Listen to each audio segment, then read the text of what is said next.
My name is Ashley Elizabeth Brown. Taylor Groden. I am Charlie Hoffman. Hi, my name's Elizabeth Chan. My name's Megan Logston. My name's Ben Klebanoff. My name is Tori Novi. It's a movie, but with an N, so clearly I was born for this role.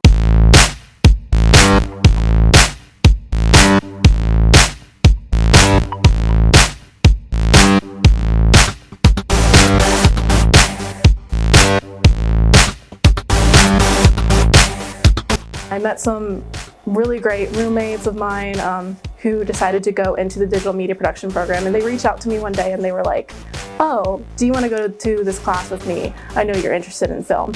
And the rest was history. The reason why I came to Tulane was for ecology, and then I got into digital media production, and I got so invested in it, I just completely forgot about my other major, and it got to the point where sophomore year, I decided I'm just gonna not do a STEM here anymore. I came to Tulane with the idea that I was going to go into the music industry, but I've always been interested in videoing stuff just for fun.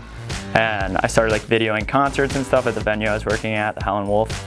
And from then on, I was like, maybe film is my kind of move. When I was deciding what majors I wanted to choose, I was really interested in this digital media production program, which didn't exactly seem like just a film program, but more like a whole umbrella of film and how to learn to do everything you can in film, whether it be pre-production, production, or post, and everything in between. I signed up and it was the best choice I made.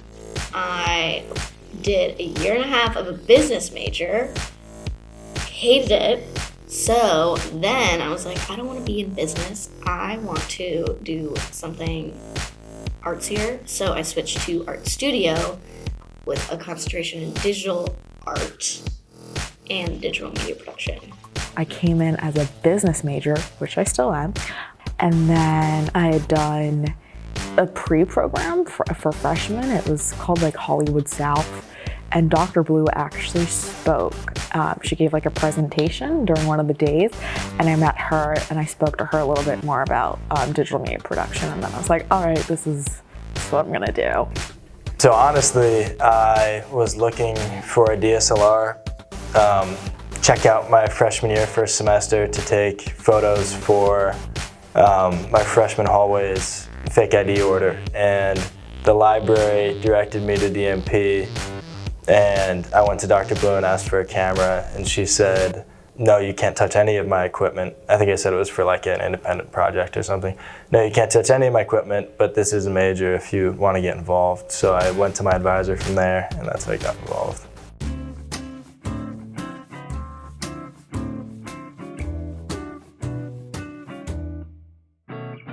Basically how the capstone works is it's a 2-semester program. All of us are only doing 14 to 18 minute short films, but we need as much time as we can to make successful films. The first capstone class we take is all about pre-production. You have multiple ideas that you pitch, and you get feedback on those, and Dr. Blue will kind of say, this one's better, you should do this.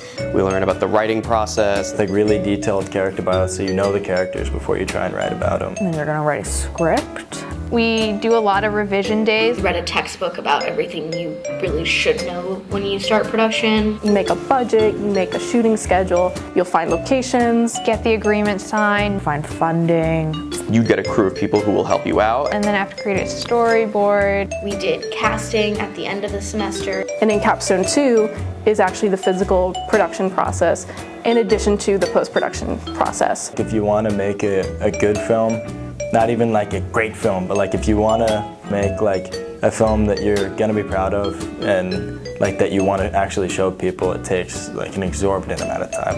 And I'm talking 200 or 300 hours over a semester.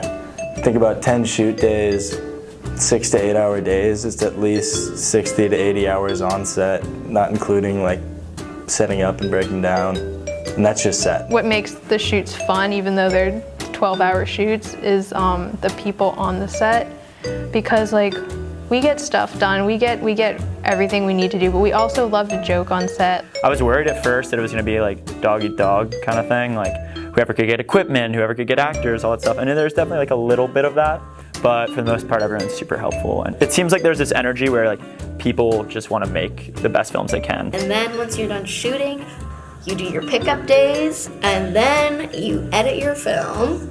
Color grading, sound designing, marketing. And export. And then we'll have the show at the Britannia. They've collaborated with the digital media production major in the past, courtesy of Dr. Mary Blue. There's just a lot of puzzle pieces that make a movie, and I sometimes wish other people, I guess maybe at least at Tulane, understood how much work these students are putting into making a film. There are so many things that go into this film. It is completely taking over my life, but I love it. I am working on film Amped Up. Candlelight. Eugenie. Vacant Space. Clowning. Open House.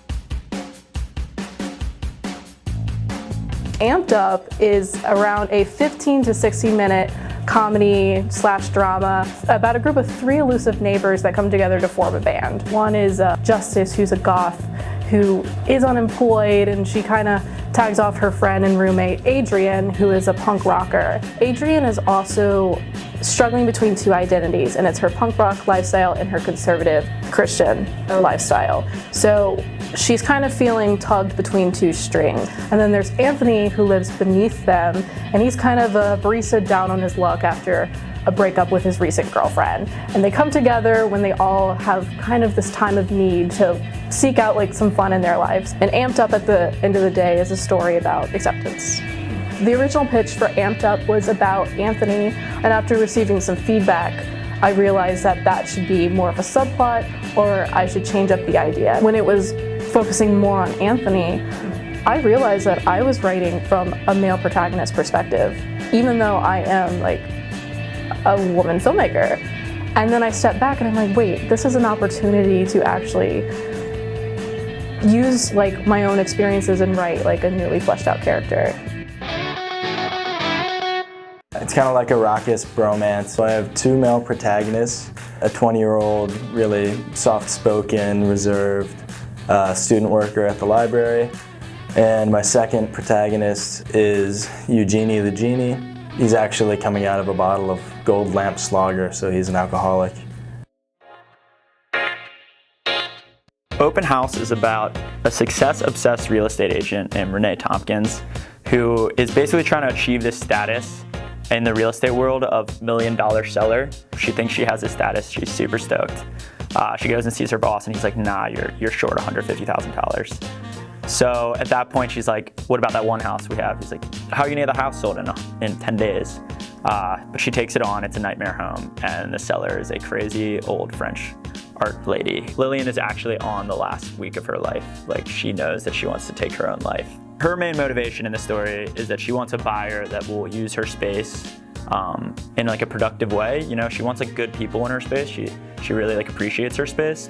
But the conflict is that Renee doesn't give a shit about her space. She just wants to sell this house.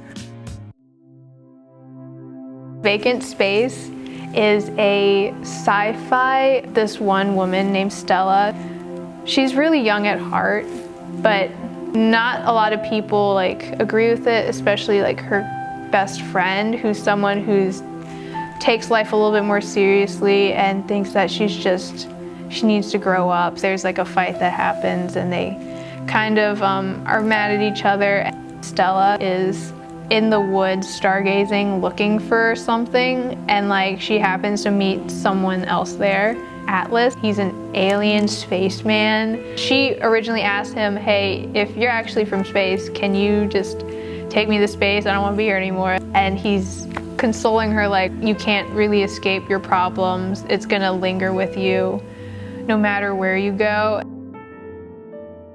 My film is about a young girl named Candace. Candace is a really free spirit and wants to leave home. However, her mother is very, very overprotective and likes to keep her inside the house. Candace is lesbian, and she has a girlfriend that the mother does not want the world to know about. This sparks a lot of arguments between the two, and one night Candace drives off into the night, and spoiler alert, she crashes and she passes away. Candace comes back as a candle flame to speak to her mother one last time, and instead of, blaming her mother for her death or yelling at her, Candace is able to give her mother a bit of wisdom, and the two kind of reconnect through the flame.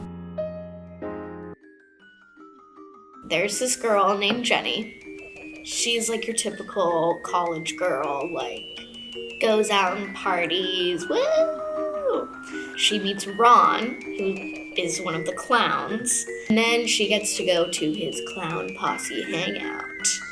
And so she really enjoys this. There's other clowns, and one night she gets a call, "Hey Jenny, come to the garage tonight." Darren's like, "We want you there, not Ron." And she goes, gets initiated into the clown crew, has her first scare, and it goes terribly. She tries 3 times. On the third one, she has a nervous fart. And then the other clowns are talking badly about Ron, and she's like, "I have to leave. I need Ron. He's my true friend." She finds Ron, she apologizes, and then they go and scare Darren, the head honcho, together as clowns.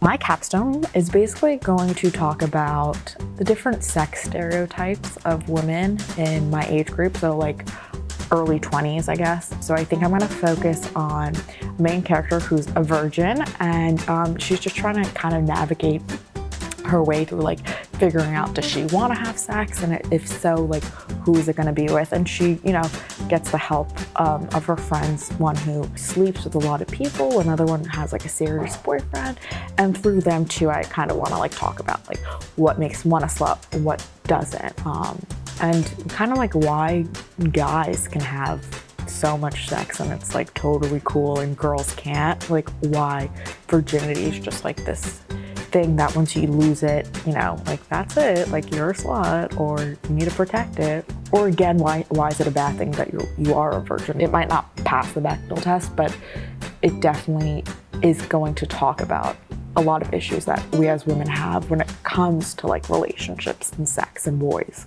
and whatnot. The fact that these students have to have a second major, I actually like it because I can tell with a lot of students that the inspiration comes from the information that they get in that second major. A political science major makes a totally different film from a philosophy major, from a psychology major. Lots of students have been influenced by New Orleans, so they try to do something that fits into the sort of vibe or whatever of the city. I think that the best people in business are the ones that are the most well-rounded, because if you're telling stories, if all you do is live, breathe, and think about this business, everything you do, there's not going to be anything interesting in the stories because you haven't lived. You haven't read a book just to read a book. You've read a book because the rights were available. And so you look at the students that we have here, and they basically are describing scenarios that they know or that they're interested in. So it's content and it's themes that are sort of indicative, I think, of somebody who's a 20-something emerging and attempting to put together a story that would be compelling to them and to naive viewers who might be seeing it the first time through. Relationships, people, sort of even philosophical musings, I think, thinking about where someone might be or where they might be going, and maybe even modeling their work on something that they want their work to be like. Right? They look at something, I'd like to create something in that fashion, or others might just be telling a story for laughs, a bit almost innocuously, to have a bit of fun. The student films tend to go out on a limb. There's a little bit more random fun, I think, when you go to see student films, because they don't have the weight of a studio or projected audience. I guess they have the weight of the professor's approval, but they do tend to be a little off the wall in ways that I find really exciting and fun. I don't really think that in it, creative inspiration comes from any one place. I think it's sort of a collective. Nobody knows where creative imagination comes from. I never asked that kind of a question, where did you draw your inspiration? At least I don't think that's something for me to do. But I would assume that they do what most writers do, and that's to write from their own experiences. People create things that they know.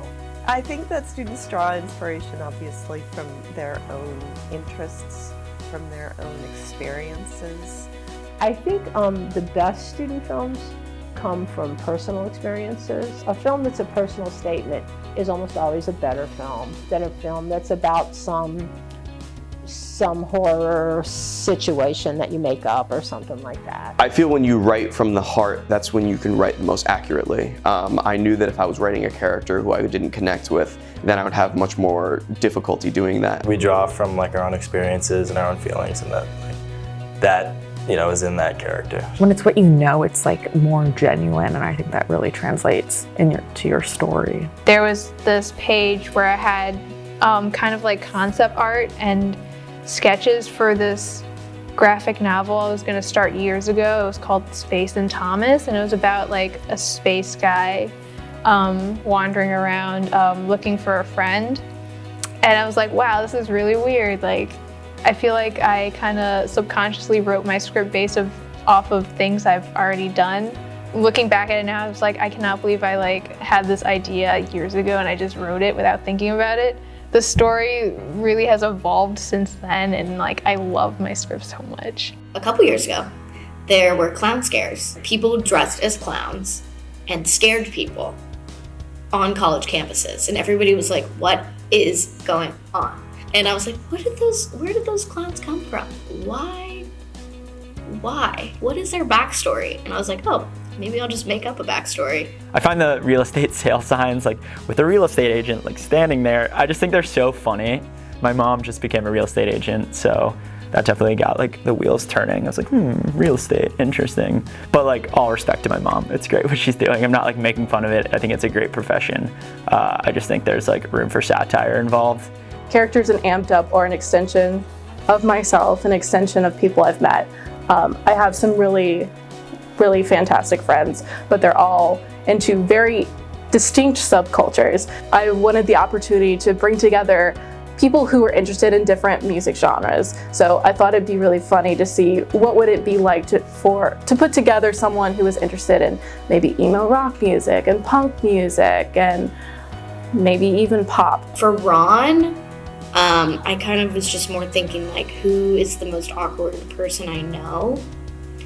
And then the kinds of conversations that I have between the other clowns, I kind of thought about my friends from home and what we would say to roast each other, which can usually be seen as really mean, even though we know it's a joke, but that's kind of how they treat Ron. I love my friends, so I kind of want to include them. A lot of it is based on stories that we have. They probably will kill me once they see what I do with them, but they're gonna be in it.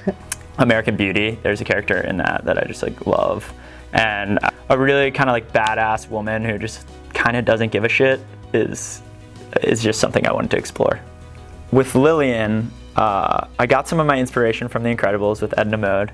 I think she is the funniest character ever. And then I also know someone from my own life. I've only met her once in my life. She's this Israeli woman. She wore this giant top hat to the wedding and this crazy gown, and she was talking to all the kids the entire night, and just, again, larger than life. I just thought she was the greatest person ever, and it's you need to be in a movie. So when I was little, I liked to look at candles, and I thought that the fire was so beautiful, and I kind of used to think oh, what if it's a spirit or some sort of ghost that's just living inside this flame that could come out and talk to you or something. The mother is very much based on my own mother, who doesn't know this, by the way. So this should be a pretty big surprise to her when she finds out. My mom really made me follow a lot of rules when I was younger and kind of kind of governed my life a little bit. I wouldn't say that she's incredibly overprotective, but I kind of made Jane almost like a exaggerated version of my mother. While Candace is kind of like me, but a bit more subdued, she's a bit more relaxed and she's also a bit more carefree than me. It was kind of like a parallel to my life, but a bit exaggerated and a bit different. It was like 3:30 or 4 in the morning, and I just was lying in bed and taking notes on my phone and thought about like, what if a genie in a bottle was like a genie in a bottle of alcohol? I think we write what we know. I think I see maybe like my sense of humor more in my genie and more of like my insecurities in Hugh, the protagonist, yeah. This is what I found out by like my peers reading my script. Stella, it literally talks how I speak, just with the weird quirky like sayings and mannerisms. I think Stella is kind of like a projection of myself in the way that I feel like haven't experienced enough yet to say that like it's time for me to settle down and do adult things. Like I consider myself still a kid at heart. Jenny's she's not based on me, but she has some similar personality traits, I would say. I'm not basic though. I did draw inspiration from basic ladies well, not basic just ladies, but basic people that are like, this party was like this, and oh my gosh, like, I was so wasted the other night. Like, you know, people who always talk about how drunk they get.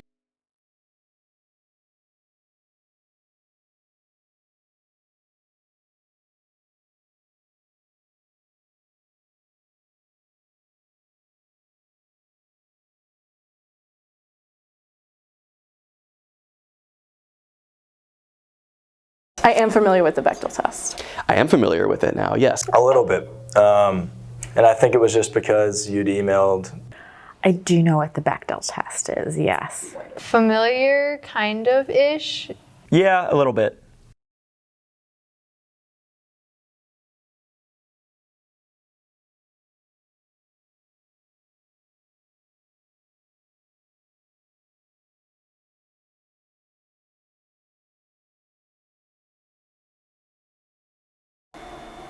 Wait, are you serious? I'm actually shocked. Wow.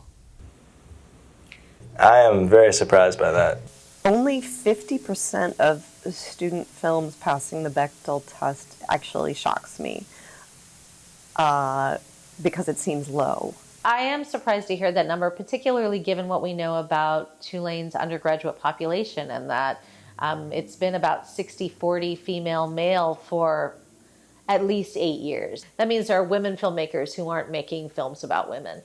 And that is both heartbreaking and concerning.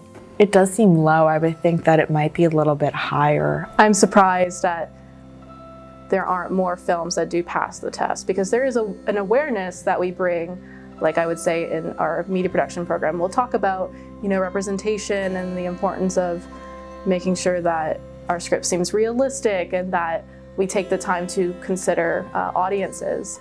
And I'm really shocked that the number is only 50%. I'd like to think that our generation is shifting into representing more people on the screen. So that's definitely a little low. I don't want to say it's right, but it seems like expected. I honestly expected it to be lower. I'd say that's about right. Actually, I might even say that's high, that many would actually pass. I mean, that's a low bar to pass, but I'm pleased actually that you said that many of them passed the test. Good. That's pretty good. Well, that's great. To me, it seems like we've got a pretty strong representation of young ladies, young women in our curriculum. To be really honest with you, that's not a scholarly test. I mean, that was a woman journalist who observed this in movies and then decided, I think I'll write about that. And then all these people are going, yeah, that makes sense to me. I think it's an interesting test, I really do. But again, it wasn't like she was a scholar that came up with this through some sort of systematic investigation. What you're trying to do is impose some sort of scientific method on that, like you're looking at specific films and this and that and the other thing. But of course, for it to be valid, you would need to have a random sample, and you don't. So that could skew the data, that way. you know, it's like you'll find something out, but is it scientific? You know, epistemology is the study of knowledge. You know, how do you know what you know? And there's basically these 4 methods that people, how you know what you know. There's the a priori method, which is it agrees with reason, it agrees with what I see in the world. You know, 2 people could know entirely different things through that method, you know, because like I might be looking at the world this way and you're looking at the world over there and we see entirely different things.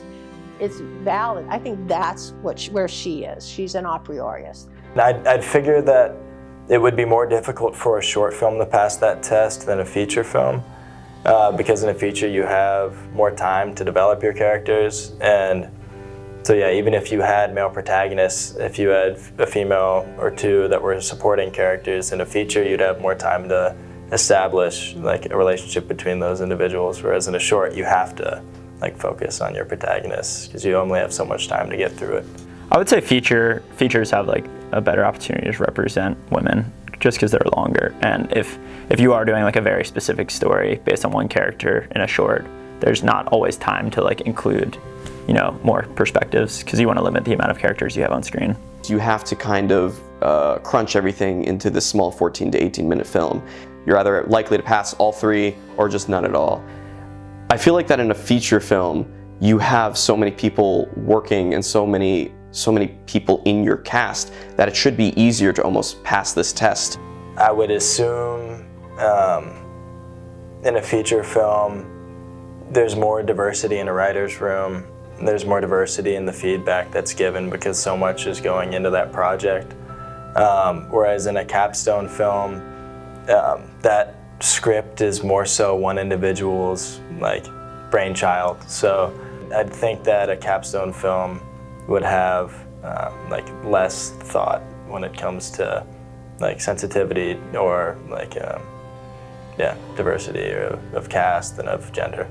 I'm thinking about, you know, actor availability and filmmakers' scripts and like how many characters they've chosen to write about. If they had only like 2 characters, then they have limited options. But then I'm also thinking to myself that we see a lot in media male protagonists. We see a very heavy male aspect in a lot of films, especially action or comedy and things such as that. And I think that, you know, gender representation is important in the film industry, and I think more consideration should be taken. I wonder if it's like ingrained in us in a certain way. Like, I don't mean that in a bad way, but I wonder if we're so used to seeing that type of movie that we're like, okay, we want to portray something of that caliber, let's go ahead and do that. If you have these movies where all it is like these white male figures, I think it's really easy for some people, even as women, to think that's what people want to see and to write about that. As Alex and I went back and kind of looked through the capstone class before us, guys wrote about guys. There were no guys that wrote female protagonists, but of like the girls in that class, there were like 2 or 3 that actually wrote male protagonists into their script. When we think about content analysis and when we think about representation, we should take a look at what is there, but more interestingly and more importantly is what's not there and why is it not there. Your project brings to light a curiosity, right? Like if these are student films that hopefully aren't impacted by box office, by other external barriers, it's an opportunity for you all to tell your own stories in the way you want to. Where are the women's stories? When I wrote my story, I definitely didn't write it with the intent of, you know, having it pass this test. I was just more interested in these characters. Like a lot of people are writing from the male perspective, and you know, they're not really doing justice to like both sides, which I think sometimes is like fine for the story. It just depends what kind of story you're telling. I don't think it's necessary to force representation of everyone in every single film, because you know, if a film's about one dude doing some weird adventure, it's got to be about that dude. I started thinking about it, and like I want to make a film that passes the test, but I think that you talk about boys, but I also think that's kind of like a natural thing. Like, I mean, I notice even with my friends too, like we'll talk about what we want out of life, like our careers, like ourselves, you know, but we almost always end up talking about boys, and I think that's because it is a part of our lives. And even my friends, like, who aren't necessarily straight, they talk about girls. I don't necessarily think personally that it's bad that women talk about men in a film. It's wrong when they're like, you know, stewing over him and stuff, which is what she was talking about. I wasn't necessarily trying to be sexist. I think I do play on like stereotypes for humor's sake. Someone's always going to be offended. Like if every stand-up comic were criticized for what they said, then we wouldn't have like comedy, you know? You just have to have like your own line and your own moral values about what you will and won't say, and some people are willing to go a little further. I've read few drafts where I'm just like, hey, I think you should change this a little because this is not how women act, or this is not what women say. I've definitely read some capstone scripts previously, not from my class, but previously, that had that problem. There's been a huge shift in ideas other than, oh, let's just make a rom-com about this like heterosexual couple and blah. Everyone always writes about love. It's an easy thing to write about. And so those conversations usually are between a straight couple. There will be a woman and her friend either talking about the relationship, or the woman only talks to the man because it's a student film. There's not a lot of, like, you can't have a whole bunch of characters. You could still have these scenarios, especially in feature films, where there's two female named characters that interact, but for 5 minutes out of 120 minutes. And then at one point it's like, whoa, you know?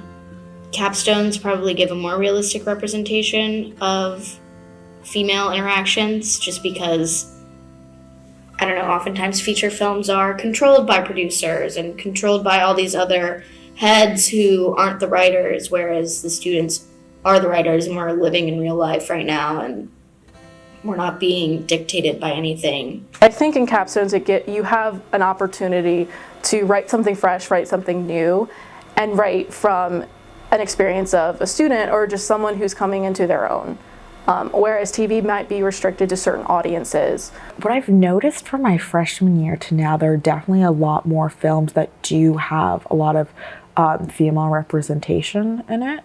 And I don't know if that's because of more females in the class, but I do think that's exciting. But again, same with features. I think that there's now a lot of features that are coming out that are more female. So I'd probably say it's probably about the same.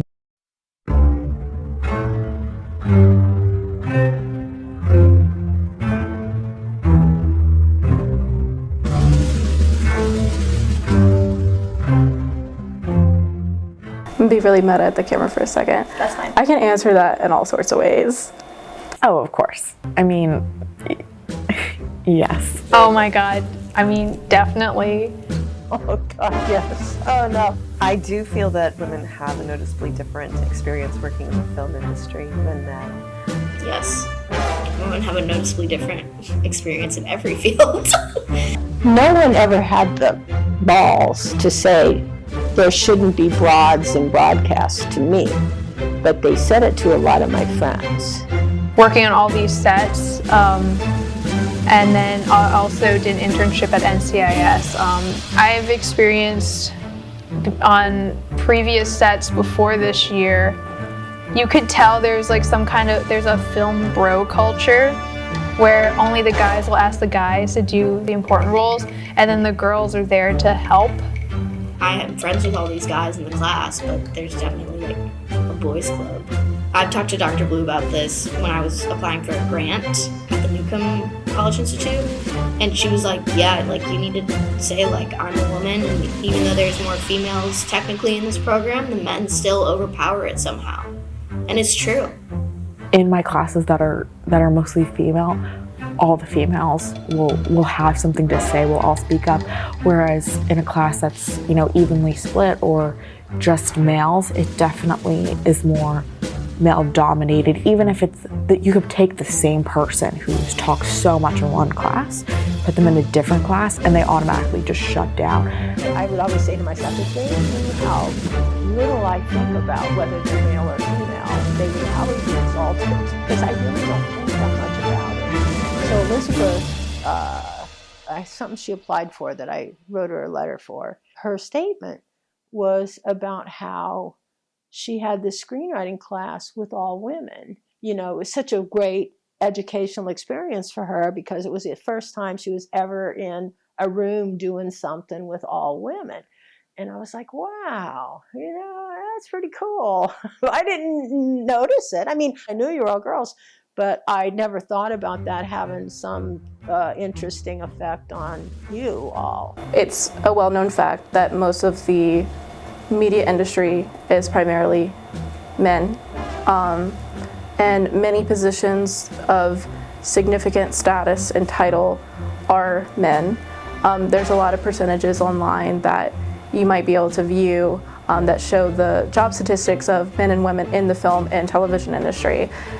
Women's representation in media can be a reflection of women's representation in the workforce for film and television. Even the way we think about film production is gendered, right? When we have cameramen, all of these ways that we think about who should be doing what behind the scenes is largely gendered. And the Me Too movement didn't spring from the brow of Zeus, it sprang from a journalistic investigation and discussion about sexual harassment and sexual violence in Hollywood.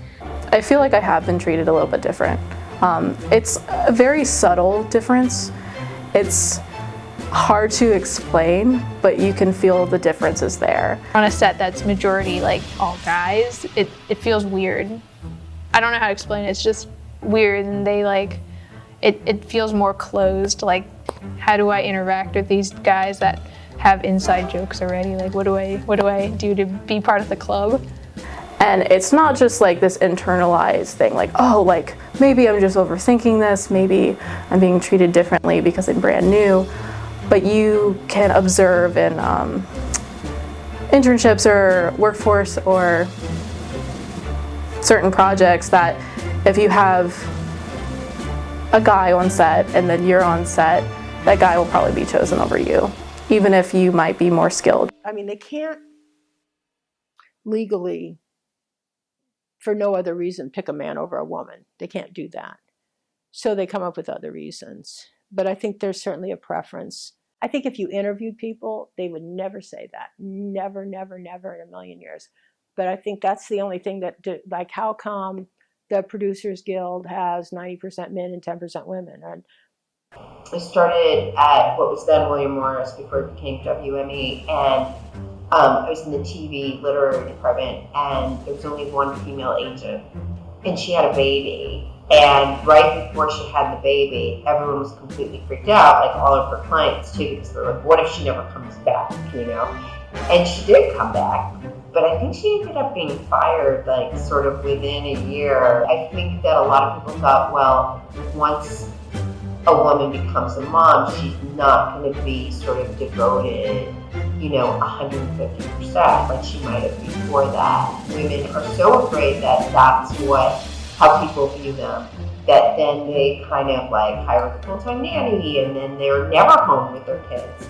And then what happens is sort of their kids like become 10 years old and they're like, oh my God, I don't even know my child. I'm leaving this business entirely and like going and, you know, making that my career, you know, and I don't think that's the answer either. I started in TV and film in the 1990s, and my experience was that there were very few women, particularly as you moved higher in the ranks. I feel that that has changed, and it is changing. There are more women filmmakers, and I think women filmmakers tend to hire women filmmakers, or at least to be less biased against hiring women filmmakers. I think that being a woman, especially in documentary filmmaking, I had a few disadvantages, but I had some advantages over my male colleagues. When you are in the interviewer's position, there are a lot of people that are more comfortable opening up to a woman, particularly men. There are men who, when they're speaking with men about anything emotional, have a harder time being open. I think that we're very much like underestimated. People just don't think that we know what we're doing, and it's like, of course I know what I'm doing. There is a certain adventure show I interviewed for it. They asked how comfortable I would be in certain situations. I said, very comfortable. Actually, I've experienced that quite a bit. I've had really tough working and living conditions, tents, sides of the road, train stations. I did the Amazing Race. I've slept everywhere. But they said, because, you know, this tends to be a really hard for, and then they stopped. They were just savvy enough to not say women. My first job in TV, I went to work and the production manager said, I need you to take down all the lights in the ceiling. It's 14 feet high. You have a ladder that you go up there. They weigh about 30 pounds. You have to unscrew them. You have to take off the safety chain, unplug them, and then take them down the steps and then put them on the floor. And it's about 200 lights, you know. So I'm taking them down, and this guy walks in, and he goes, oh, that's how he gets rid of the girls. And I guess, you know, the history had been they do about 2 lights and they say, forget it. Because, you know, women don't like heights. Women don't like carrying things that are 30 pounds or more over your head and setting them down. But I did it. I did it. Guys will ask the girls to do the makeup. I feel like that's just an unconscious thing, just to automatically ask women to do the makeup. But when people just ask me to come and do makeup and that's it, I'm a little offended and a little disheartened that, like, that's all you think I could do at that time. I'm more than happy to help, but I can work all the cameras in the lab. I could edit for you, I could color, I could do like other things, and then you just ask me to do makeup. It's kind of like, don't ask someone who's taken all these advanced courses to do makeup. Sometimes every once in a while I'll do like stand-up comedy. And I remember like one of my guy friends just being like, oh my gosh, you're actually funny. And I was like, what does that mean? And they're like, well, like normally women aren't funny. And I was like, all right. But like even just like things like we can't write, we can't be funny, like we can. I was teaching as a graduate assistant, and I taught classes in what was a public television station studio. Cameras had to be turned on for 20 minutes before you could take the lens caps off because the tubes had to heat up and stuff. So my class was at 8 o'clock in the morning, and I had to get there at 7 o'clock in the morning to start to beg the engineers to turn my cameras on. And I had to basically be objectified, ridiculed for half hour before they would turn those damn cameras on. And at one point I just said, I'm just going to go turn them on myself. You can't. You don't have an FCC first class engineering license. You can't. So I went and studied my ass off, and I got me an FCC first class engineering license. I hung up my license there, and I turned the cameras on myself. Oh, it pissed them off so bad. It pissed them off. Based on like the professional shoots I've been on, women definitely like have a different path as of now. I mean, there's just less women on sets, on like production. Women are starting to rewrite that kind of trend. I mean, you have like Ashley Brown and Liz who are just like kick-ass DPs, and I'm super excited to see what they do. Now women are becoming big writers, big directors, everything that you can on set, and whether it be, you know, lead editor or lead sound designer, there's so many opportunities, and it honestly doesn't matter whether you're male or female as long as you can do the job. And I think that's kind of what the film industry is moving towards as the years go by. I interned with Showtime 2 summers ago, and I've PA'd a little with a DP, and everything that I saw with Showtime and everything that I saw on set with this DP was like, 100% like equality. It felt like almost like this DP and his wife work together on most of their projects. She's the producer, he's the director of photography, and they bring in a friend to direct. I interned for Late Night this past summer, which was awesome, and it was like predominantly female intern class. I want to say out of 25 of us, it was like 22 girls. My workplace at Showtime was predominantly female, but I will say the 2 bosses were male. The executive staff at Showtime too, I think, had 1 female that was in charge of HR, but other than that was all males. Our program is pretty strong in kind of uplifting women to pursue film and do like all the stuff the boys do.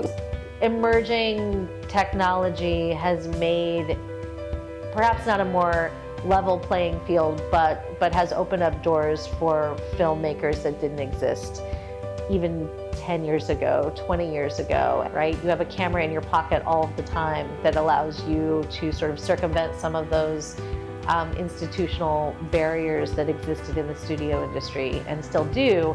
I think that is empowering for not only women, but marginalized folks from all corners of society. Although I knew some extremely talented and tough female camera operators, there are times when a 100-pound woman is going to have a harder time with 100 pounds of equipment. It reminds me of firefighting in a way. There are brilliant female firefighters, and that equipment's gotten lighter and easier to use. But with the advent of technology and everything getting smaller and more portable, it's exciting to see women rushing into the field in all capacities. In the media, which again is incorrect, whenever women are like seen together in that kind of sense, we're always pitted against each other, whereas I found in script writing and even DMP, like capstone, we tend to like be collaborative, and we're really supportive of each other's ideas, and like even if we don't necessarily like or agree with something that someone said, we're still really respectful about it, and we like want each other to succeed, which I think is a really great thing. I think that's like a really beautiful thing when there's a bunch of women together in one place who are so passionate about something and can support each other's ideas and help each other and make it so much better than what one person can do by themselves. I think our class is really, really good on treating each other equally and kind of uplifting each other rather than saying, no, you can't do that. And I think that culture has changed in our film department. This is like our time to shine, and I think that it's a really great time to be getting our start, because I think people are gonna want to see us succeed. And because of that, I think we'll be given more opportunities, and like we won't be, just pushed to the side. People will actually start to hear our voices.